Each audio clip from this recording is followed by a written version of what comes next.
list that you have will be different than mine. It all depends on what printer profiles you have installed in your computer. And not only that, but it doesn't just automatically populate this with a bunch. You have to choose Other down here at the bottom to get this list to come up. And this would show you all the ones you have installed on your computer. You could scroll through that list and turn on the checkboxes for those profiles you want to use. Usually you'd be looking at what kind of paper do you like to print on for your printer. If you don't have any profiles here, or you only have ones relating to other printers, this will tell you where to put your profiles in the library folder under your color sync in profiles. If you put a profile for your printer in that folder, the next time you come in here, it should be listed and you can turn it on. So in here, these are various printer profiles for different kinds of paper. And so let's say I'm going to print on premium luster paper. I can choose that, and now this preview just changed, trying to show me how the colors would shift going to that printer.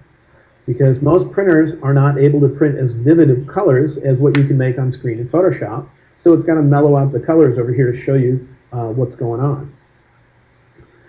Then you can click an icon in the upper right that looks like a little document icon, just in the upper right of your histogram. And if you click that, it's going to overlay a color on top of your picture anywhere where there's something that's going to shift and where the color might look different. You see it near the bottom of my image? There's a little bit of red when I toggle this off and on.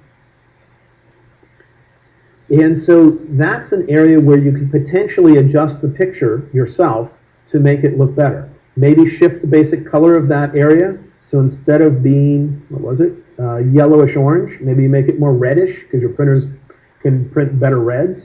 Or maybe make it less colorful if you'd like. But you're welcome to adjust that. You can come in with your adjustment brush. Say I want to either bring down the saturation, or in this case, I'm going to do white balance and just shift it over more towards a magenta color and see if it helps. If you want to make any change for the image, this is going to pop up. And this is really asking you, do you want to make a virtual copy of this? Because it seems like you're making changes that are unique to printing on a particular kind of paper. Do you really want that to affect your original picture? The one that you might post on Facebook and everywhere else and use on your iPad?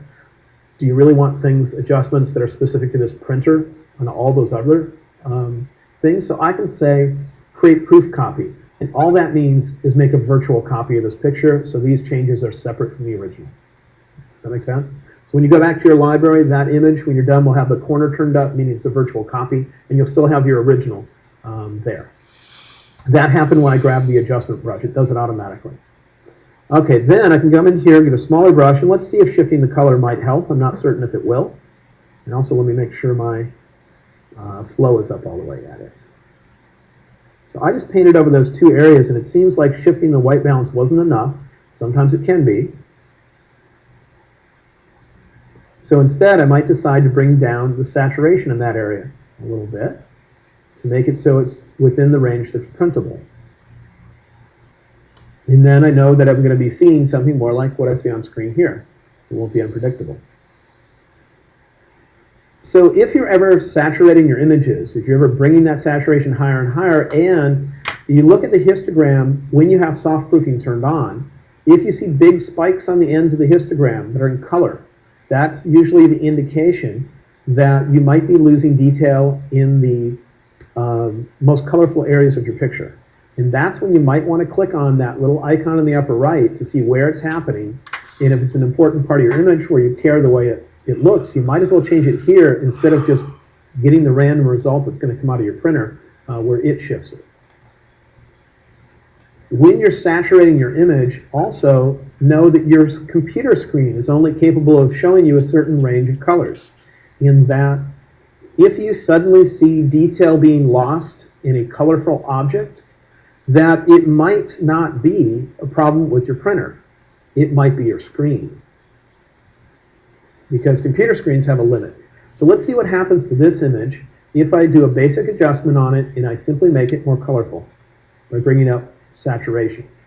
I'll turn off soft proofing for now and just watch the nose on here. And I'm not sure how this will translate online because your screens online and the way this is recorded might be different. But right in here, I can see the texture